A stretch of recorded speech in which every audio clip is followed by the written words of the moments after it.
What's in my camera bag travel edition.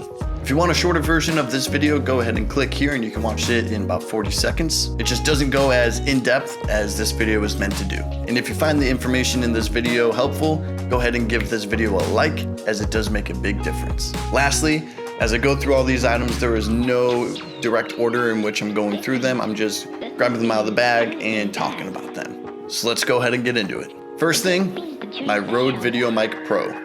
No, it's not a VideoMic Pro Plus, but it is almost as good. You do have levels where you can have your high pass, and you can also adjust your gain, either dropping it -10 dB or +20, and then your high pass, or just keeping it at a mid. Now, I am by no means an audio guy.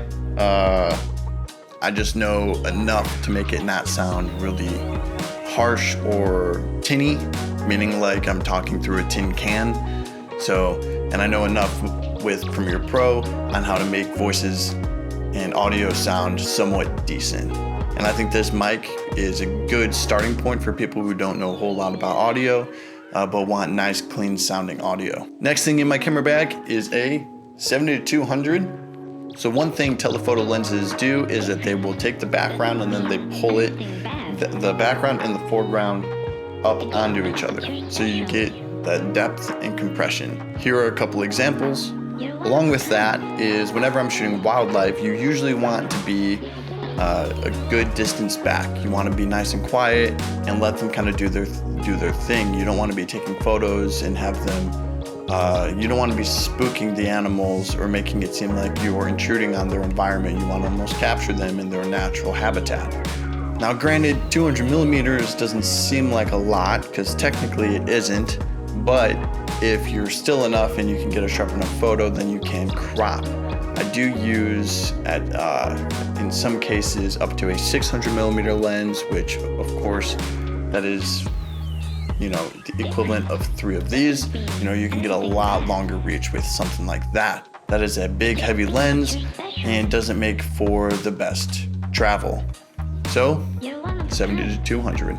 And my next lens is going to be the 85 millimeter lens. This 85 millimeter 1.8 lens is something that I use mostly for portraits or B-roll. That's what I mainly use this lens for.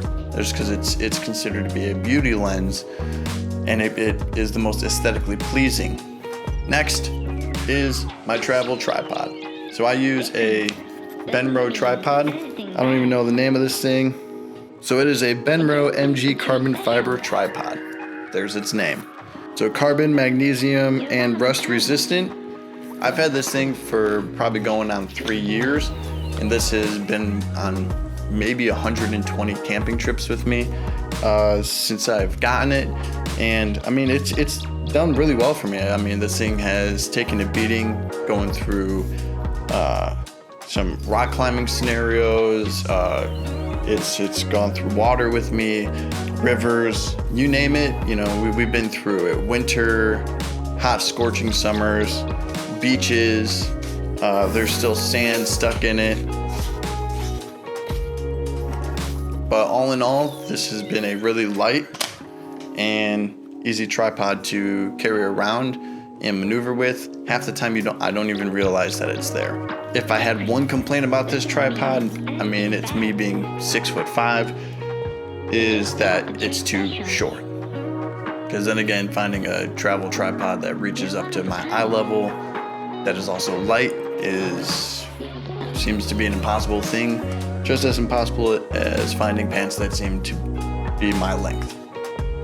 But I digress. Next is the rain cover. Pretty self-explanatory. This rain cover just goes onto the backpack to keep the exterior from getting wet. Of course, during heavier rainstorms, this really isn't going to do too much. But during light rain, or if you just need to keep it dry during a heavy rain for a few minutes, you could put this on that as you make your way back to your car. This next one, pretty self-explanatory. I don't need to go too much into it, but an SD card pouch. So this is a low pro one. It has some room in it where I can keep some lens wipes and stuff like that. Next is my Mavic Air 2 drone. So this drone I'm still trying to work out. I've only had it for a short period of time, and there's a lot that I'm still trying to learn on it. but this is one thing that ever since I have gotten it, it has become a part of every single shoot that I do, as long as I'm not in a national park, because they are not allowed there. Risk it as much as you feel comfortable risking it. I just don't even attempt it. Hopping back into the bag, we have the controller for the Mavic Air 2, extra batteries. I got about 3 batteries. Of course, you can't see it right now, but I'm shooting on my T6i with my 28mm lens. This is usually exactly what I use this camera for. This camera is meant for shooting my YouTube videos or shooting any additional B-roll that is 30 frames per second or less, because anything at a higher frame rate, the quality just drops down. I also will use this for shooting self-portraits that I need to connect it to my phone because my main camera is not Bluetooth compatible. I cannot control the shutter from my phone. So in those cases, I use my T6i. Now my go-to camera for everything else is my Canon 1DX Mark II. And I use this for everything that you pretty much see on my page. 90% of the things that I shoot are shot with this camera. And of course, to go along with that camera, we need extra batteries. Last but not least, we have the Tenba Access 24-liter backpack. I've had this backpack for about 3 years. It's gone on plenty of hikes with me. I have a full breakdown of this backpack on my channel as well, so you can go ahead and watch that if you want more information on this backpack. A lot of room. It's not incredibly heavy, but for someone tall like me, the straps on it are incredibly well adjusted so that I can carry this on my long hikes and not be completely exhausted by the end of it.